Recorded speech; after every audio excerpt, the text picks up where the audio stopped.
there's something lingering in the air over Tyneside. A strange feeling, barely noticeable, yet enough to make Newcastle United fans feel uneasy. It's not the usual pre-season nerves, nor the standard whispers that come with every transfer window.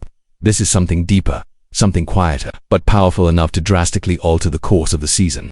The sharpest fans have already picked up on it. Something's happening behind the scenes that can't be ignored, and the signs, even subtle, are there for those who know how to read them. And if you've been following our channel, you already know how we operate. No fluff, no empty headlines. Here, we investigate, verify, and bring you what truly matters about Newcastle United. So before we go any further, take a second to subscribe to the channel. It helps us keep this work going serious, focused, and always on point. Plus, it ensures that you're always one step ahead, getting the hottest, most reliable and up-to-date information about our club. In recent days, the atmosphere behind the scenes at Newcastle has been filled with a mixture of anticipation and caution. The coaching staff is working non-stop, even with the squad away from home. Meanwhile, names are circulating through the corridors of St. James Park, quiet meetings are taking place, and the board is sticking to the strategic tone that's become the club's trademark in recent years. But there's one piece on this chessboard that's been keeping a lot of people up at night, a valuable piece, a central figure. And the uncertainty around their future is building tension with each passing day. The player's absence during the Asian tour has already sparked speculation. Officially, the reason given was injury, but those who follow football closely know that sometimes what's said publicly is just the tip of the iceberg. Inside the club, there's a growing feeling that this medical absence might be masking something bigger, something that's being handled behind the scenes with great care. And when the manager himself admits he doesn't have full control of the situation, that's when the doubts truly explode. Yes, we can now reveal it. We're talking about Alexander Isak. In an interview with Mail Sport, given directly from Seoul, Eddie Howe was honest when asked about the Swedish striker's future.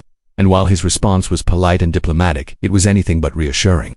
"He's still our player," said Howe. "He's under contract with us. To a certain extent, we control what the future holds for him. I'd love to think all options are still open to us. I want him to stay, but that's not entirely under my control." That sentence echoed loudly among the fans. If not even the manager is sure about Isak's future, what's really going on? And look, if you haven't subscribed to the channel yet, now is the time. We all know how fast things change in the transfer market, and stories like this one require close, constant monitoring. So hit that subscribe button and turn on notifications. That's how you make sure you don't miss a single update, especially as this transfer saga continues to unfold. Back to Isak's case. Despite Howe's comments, the manager also insisted that there have been no formal offers from any club for the striker. That includes Liverpool, who have been repeatedly linked with a move for the Swede. But no offers doesn't mean no interest, and it definitely doesn't mean nothing is going on behind closed doors. Sources close to the club have confirmed that the player's desire is to play for the Reds, and that on its own is already a significant red flag. The situation is complex. Isak still has 3 years left on his contract with Newcastle and, most importantly, there is no release clause. That puts the club in a strong position when it comes to negotiations. However, as Howe himself admitted, the player's wishes could heavily influence the outcome, especially when the name in question is one of the squad's most valuable assets both on the pitch and in financial terms. And here's the interesting part. While all this is happening, the club is already moving in the market for attacking options. Names like Yoan Wissa and Benjamin Zacco are gaining traction behind the scenes. Ollie Watkins and Nicholas Jackson are also reportedly on the club's radar. This doesn't necessarily mean Isak is leaving, but it clearly shows that the club is, at the very least, preparing for the possibility. And more than that, as reported by Mail Sport, Newcastle's board is currently working with multiple strategic scenarios. In other words, they're bracing themselves. And that never happens without reason. If you want to keep up with these developments in real time, you know what to do. Subscribe to the channel. Here, you don't just get the news first, you get the full story, with analysis and reliable sources like Mail Sport, which brought this exclusive from Seoul. And as the saying goes, where there's smoke, there's fire. Beyond Isak, another name that drew attention this week was Sven Botman.